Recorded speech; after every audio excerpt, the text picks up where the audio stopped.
about friendships, one of the first things that we've been told is, how does friendships enrich our life?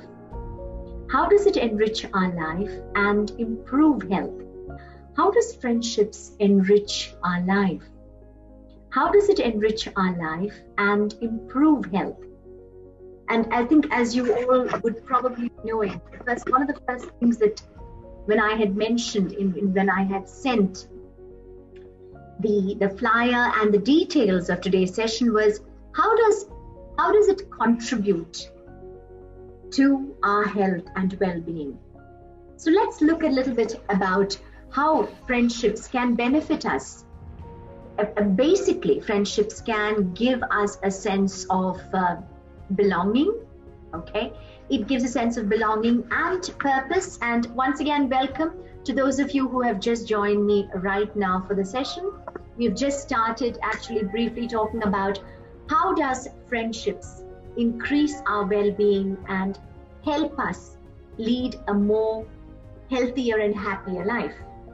So number one, we talk about the sense of belonging that we can get if we are part of a friend circle or if we have a good friend. Now, what do I mean by a good friend?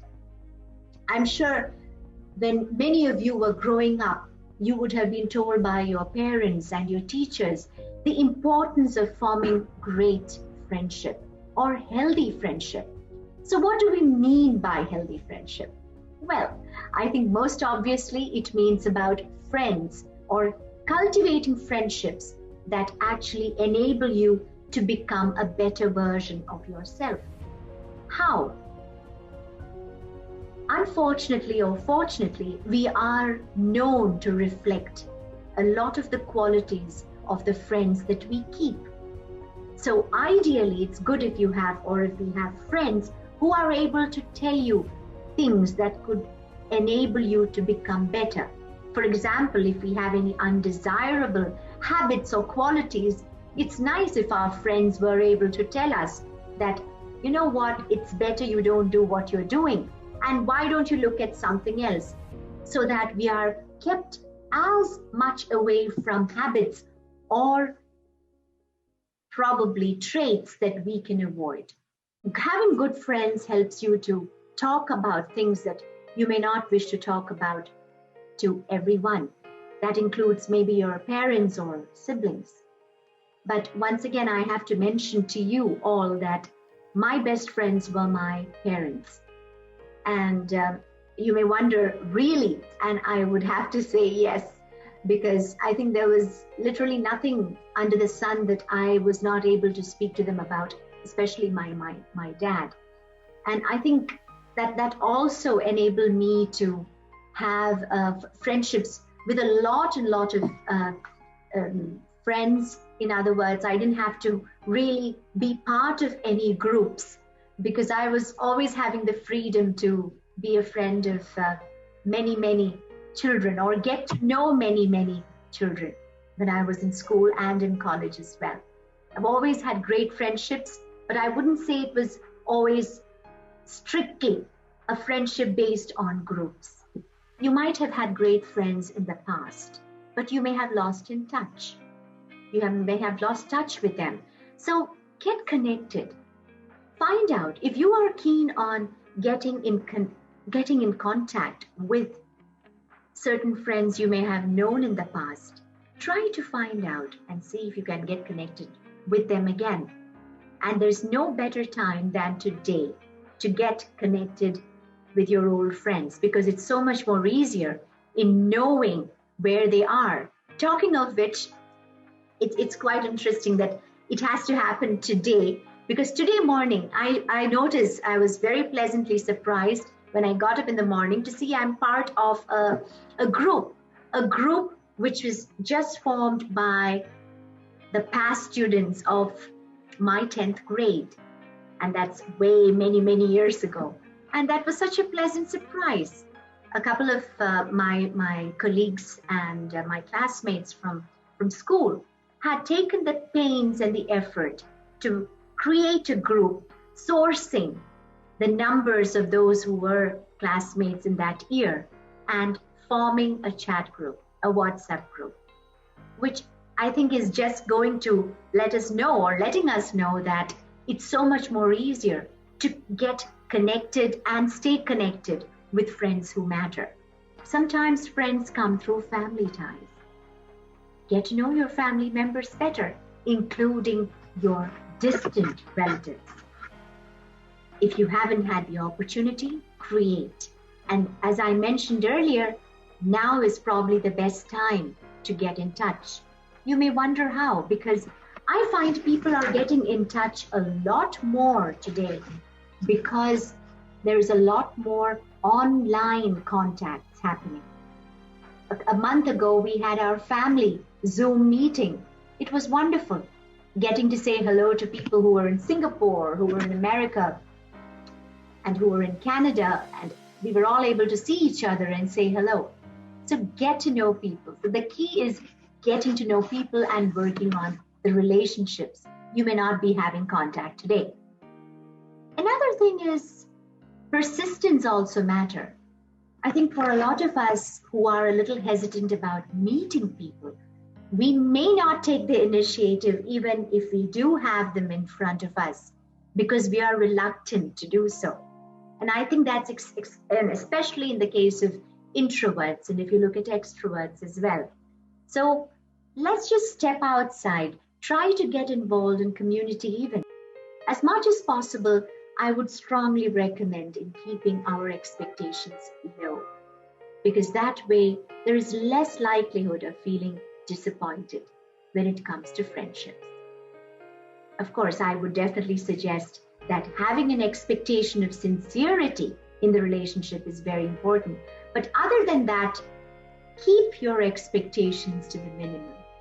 For example, if you wish to contact someone, and as long as you know that they are sincere and they are a great well-wisher of yours, take the initiative in calling up.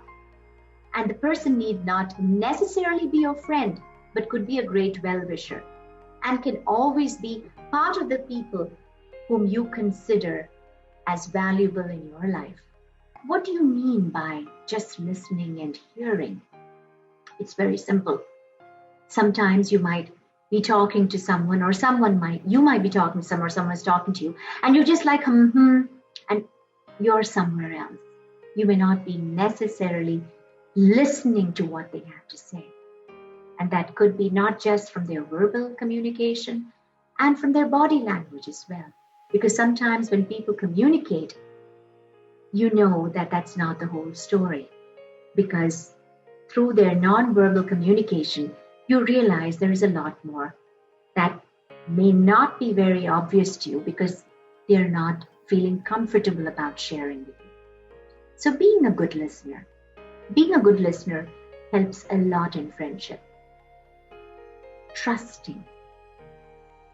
How many of us actually are able to trust our friends without any fear of being judged, without any fear of them maybe not understanding you?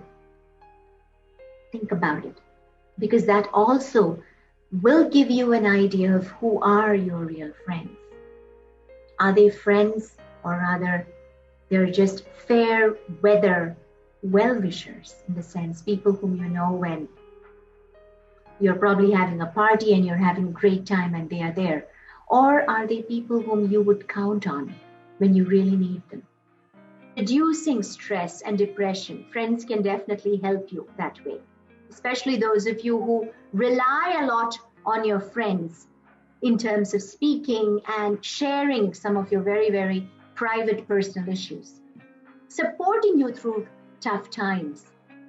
I think I had mentioned, that's also something one of the benefits of having friends for many, and supporting you as you age. Now, I think no matter what your age is, whether you are a school child or whether you are someone who has retired from work and who is at home enjoying the retirement years, as many people put it, it's important to have good friends, because friends are those you are able to just say hello. Like I said, maybe you could even just meet up for coffee and just get connected, speak, chat, laugh. What is it that we need to look for Number one is about a genuine interest in your well-being, in our well-being, accepting us for who we are. All of us have our flaws. At the same time, we have our desirable, appreciable qualities as well. So are they able to accept us for who we are? Or are they constantly criticizing us? What are you doing? You don't seem to know this. You don't seem to. They're not your friend. A friend is someone who would appreciate you, at the same tell you, you know what, why don't you do this? Probably this is better. So is able to accept you, appreciate you while giving you constructive feedback for improvement. Another thing is, of course, being able to listen to you without judging you. That's also another quality of a good friend. Feeling comfortable about sharing things with you. How comfortable are they in speaking about themselves? When we are meeting people, try to focus on others and not ourselves. Be genuinely interested to get to know someone. Ask them about themselves, about their work, what they do, their family, what are their hobbies. Have a genuine interest when it comes to meeting people. For a better friendship, what would you consider as important here? The first thing is, I would like to look at people and I would like to have friends who are friends just like the way how I treat them. Now that's not keeping my expectations pretty high. It's just about maintaining contact and based on sincerity in the relationship. So that's something you can focus on. Are you sincere in your relationships? So that's the first thing. Another thing is, you can always, as I mentioned earlier, be a good listener, giving your friends some space. There are some people who love to meet up with friends every weekend, and there are people who don't prefer that. That's fine. Accept your friend for who she or he is. And do not set up too many rules and expectations, because that tends to affect friendships very badly. For that matter, any relationship. And last but not least, be forgiving. We all make mistakes. And sometimes, even if your friend has made a mistake and comes up to you and says, I'm sorry, be willing to forgive.